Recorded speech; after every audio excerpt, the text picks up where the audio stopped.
100 days Hindi भाषा की 1991 में बनी फिल्म है। फिल्म में मुख्य भूमिका में माधुरी दीक्षित, जैकी श्रॉफ और जावेद जाफरी हैं।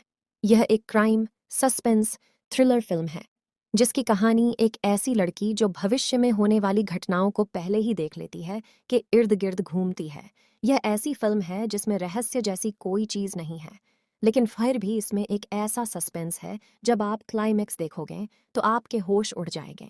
फिल्म सुपरहिट थी और दर्शकों ने इसे काफी पसंद किया था। तो आइए हम आपको कहानी बताते हैं। फिल्म की कहानी एक लड़की, देवी जो कि माधुरी दीक्षित का नाम होता है, जो कुछ ऐसे दृश्य देखती है जो कुछ ही पल पश्चात घटित होने वाले हैं। फिल्म की शुरुआत उस दृश्य से होती है जिसमें देवी टेनिस खेलते हुए अचानक एक दृश्य देखती है और इसमें वह अपनी बड़ी बहन रमा जो कि मुनमुन सेन का नाम होता है, उसकी हत्या होते हुए देखती है। उसकी कॉलेज की दोस्त सुधा जो कि सबीहा का नाम होता है और सुनील जो जावेद जाफरी का नाम होता है, उसकी दृष्टि से कुछ लाभ के लिए उसकी सहायता करने की कोशिश करते हैं। देवी को तब राहत मिली जब उसने अपनी बहन से बात की और पता चला कि वो सकुशल है। यद्यपि उसके तुरंत बाद देवी की बहन की हत्या उसी तरह होती है जैसे देवी ने देखा था। हत्यारे ने रमा के शव को हवेली की दीवारों में छुपा दिया और रमा को लापता घोषित कर दिया गया। देवी को पूरा विश्वास हो गया था कि उसकी बहन की हत्या हो चुकी है। 5 वर्ष बाद देवी अपने चाचा जो अजीत वाछानी है के यहाँ रहने लगती है, जहाँ वह करोड़पति व्यापारी रामकुमार जो कि जैकी श्रॉफ का नाम होता है से मिलती है और फिर दोनों में प्यार हो जाता है और दोनों शादी कर लेते हैं। सुनील जो देवी से एक तरफा प्यार करता था, बहुत निराश हुआ।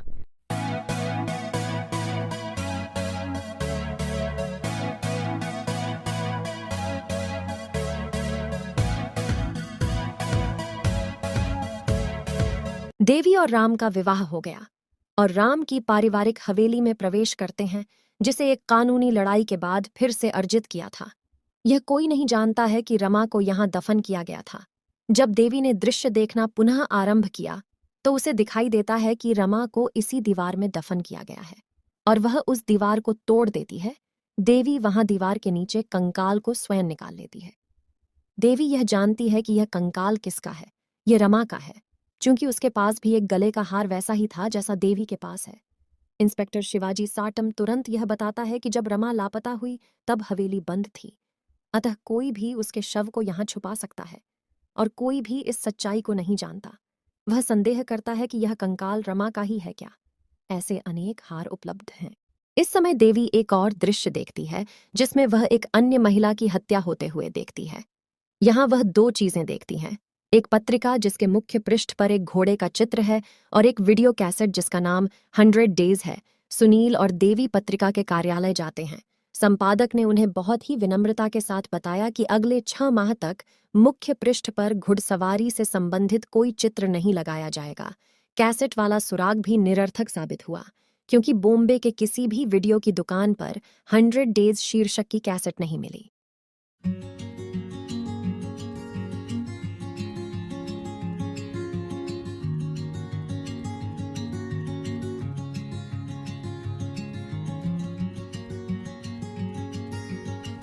देवी रमा के जीवन के बारे में छानबीन करने में झूठ जाती है। रमा एक रिसर्च करने वाली छात्रा थी। वह भारत में प्राचीन मूर्तियों और मंदिरों पर अपना शोध पत्र तैयार कर रही थी। देवी को एक जांच से पता चलता है कि रमा द्वारा सूचीबद्ध कई मूर्तियां या तो रहस्यमय ढंग से गायब हो गईं, या चोरी हो गई, या नकली वस्तुओं द्वारा स्थापित कर दी गई। उसको यह भी पता लगा लिया कि 2 जगमोहन और पार्वती नामक व्यक्ति संग्रहालय में काम करते थे। संदेह के कारण नौकरी से निकाले जा चुके हैं। जगमोहन समाज का एक नामी गुंडा है, जबकि पार्वती रमा के कातिल को जानती है। पार्वती ने कातिल का वीडियो टेप कर लिया था। वह हत्यारे को भेद खोलने की धमकी देने लगती है, लेकिन हत्यारा उसे मारने की कोशिश करता है। वह एक वीडियो संग्रहालय में जाकर छुप जाती है, जहां वह उस वीडियो कैसेट को छुपा देती है और याद रखने के लिए कैसेट पर एक पर्चा चिपका देती है जिस पर 100 डेज लिखा है, और वहां से भाग निकलने की कोशिश करती है। लेकिन जगमोहन उसे मारने में सफल हो जाता है और यह सब देवी देख लेती है और वह 100 डेज वाली कैसेट को लेकर भाग जाती है। बाद में आखिरी क्षणों में हुए घटनाक्रम के कारण पत्रिका अपने मुख्य पृष्ठ पर घोड़े के साथ प्रकाशित हो जाती है। जगमोहन देवी को भी मारने की कोशिश करता है, परंतु वह बच जाती है। देवी हवेली आती है और वहां एक अपना ही दृश्य देखती है, जिसमें वह घायल अवस्था में है और हवेली में टूटा हुआ दर्पण देखती है। वह पूरे घटनाक्रम के बारे में राम को बताती है और उसके साथ ही कैसेट देखने लग जाती है। राम को कैसेट के बारे में कोई अनुमान नहीं था, मगर जैसा कैसेट पर देखा गया, देवी को एक और झटका लगा। वह देखती है कि रमा राम का सामना कर रही है। कैसेट में पाए गए सबूत से यह स्पष्ट हो जाता है कि राम ने ही रमा की हत्या की है। देवी उसे बताती है कि वह उसके बच्चे की मां बनने वाली है। राम देवी को समझाने की कोशिश करता है। राम उसे बताता है कि उसके सभी संबंधी इन सब वर्षों में धन के लिए कैसे लड़े और उसे अकेला कर दिया। शीघ्र ही उसने धन कमाने का गैरकानूनी तरीका अपनाया। वह जगमोहन और पार्वती का पार्टनर बना।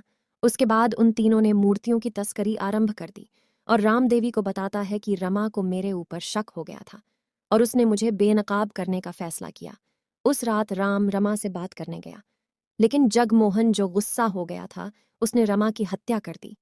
पार्वती गुप्त रूप से घटना को टेप कर रही थी, लेकिन उसके कैमरे में यह इस तरह से दिखाई देता है जैसे राम ने ही रमा का खून किया। राम अपने आप को पुलिस के हवाले करने को तैयार हो जाता है और उन्हें फोन करता है। वह अपना अपराध कबूल करता है और उन्हें अपने आप को गिरफ्तार करने को कहता है। जैसे ही वह अपनी बात पूरी करता है, जगमोहन उसके सिर पर शंख से हमला करता है। राम बेहोश हो जाता है। तब देवी जगमोहन का सामना करती है। इस लड़ाई में देवी भी बेहोश हो जाती है।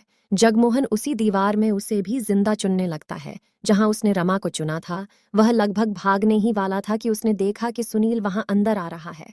जगमोहन छुपता है, जबकि सुनील आश्चर्यचकित होता है, क्योंकि हवेली खुली पड़ी थी और अंदर कोई नहीं दिखाई देता। उसी समय देवी के हाथ की घड़ी बजने लगती है। सुनील को आश्चर्य हुआ, क्योंकि यह आवाज दीवार से आ रही थी। उसने दीवार को तोड़ना आरंभ कर दिया, जिससे वह उन्हें बचा सके। जगमोहन अचानक उस पर हमला कर देता है। अब सुनील और जगमोहन की लड़ाई शुरू हो जाती है। इसी समय राम को होश आ जाता है और सुनील और राम दोनों जगमोहन से लड़ते हैं और वहां पुलिस आ जाती है। और फिर जगमोहन के साथ पुलिस राम को भी गिरफ्तार कर लेती है। सुनील को आश्चर्य होता है जब राम को भी गिरफ्तार किया जाता है। देवी खड़ी हुई देखती है कि पुलिस की वैन दूर जा रही है और इसी के साथ यह फिल्म